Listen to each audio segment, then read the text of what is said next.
బోగోలు మండలం కొండబిట్రగుంట శ్రీ ప్రసన్న వెంకటేశ్వర స్వామి ప్రహరీ గాలిగోపురం రథశాల భద్రతా గది శంకుస్థాపన కార్యక్రమానికి శారద పీఠాధిపతి శ్రీ శ్రీ శ్రీ విధుశేఖర భారతి స్వామి హాజరయ్యారు.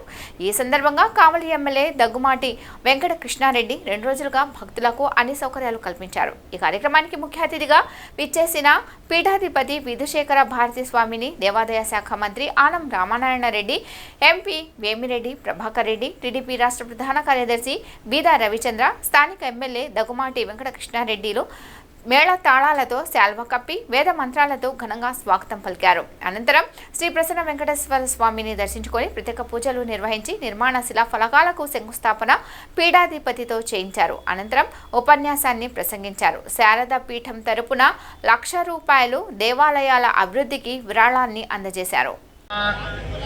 శంకారూపేణ మచ్చిత్తం పంకేకృతమభోద్యయా కింకరీయస్య సామాయా శంకరాచార్యమాశ్రయే అజ్ఞానాం జాహ్నవీతీర్థం విద్యాతీర్థం వివేకినాం సర్వేషాం సుఖదం తీర్థం భారతీ తీర్థమా. ఓం నమః శివాయ. ఓం నమః శివాయ. జై జై శంకర, జై జై శంకర. జై జై శంకర గోవింద చెప్పండి.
అనుగ్రహించడం కోసం, మన కోసం ఇక్కడ భగవంతుణ్ణి ఆరాధించడం వల్ల దేవుడికి ఏ విధమైనటువంటి లాభము లేదు, దేవుణ్ణి ఆరాధించకపోవడం వల్ల దేవుడికి ఏ విధమైనటువంటి నష్టము లేదు.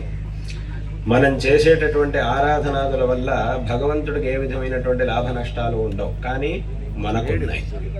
కాబట్టి మనం ఎప్పుడు కూడా లాభాన్వితులుగా ఉండాలి అనంటే భగవద్ ఆరాధన చెయ్యాలి.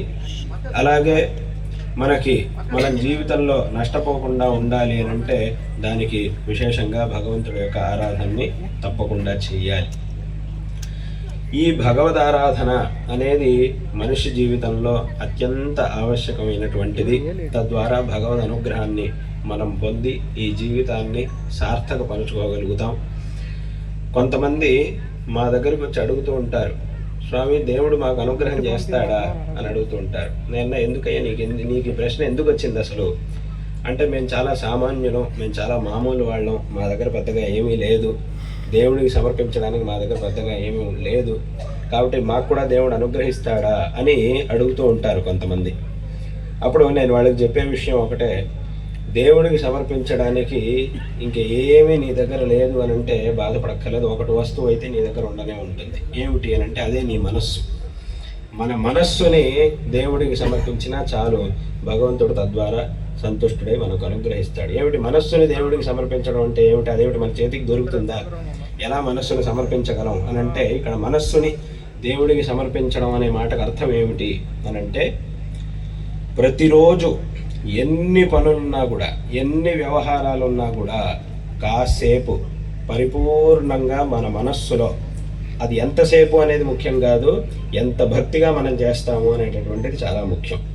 ఒక 5 నిమిషాలైనా 10 నిమిషాలైనా 15 నిమిషాలు చేసినా పర్వాలేదు, గంటలు గంటలు చేయాల్సిన అవసరం లేదు. కేవలం ఒక 5 నిమిషాల పాటు అథవా ఒక 10 నిమిషాల పాటు దేవుడి సన్నిధిలో కూర్చొని మనస్సున మొత్తం పరిపూర్ణంగా దేవుణ్ణే నింపుకొని భగవద్ ధ్యానం చేసి ఆ తర్వాత మన పనులకు మనం వెళితే చాలు. ఇంత చేసినా కూడా ఆ భగవంతుడికి మన మనస్సును మనం సమర్పించినట్టు అవుతుంది.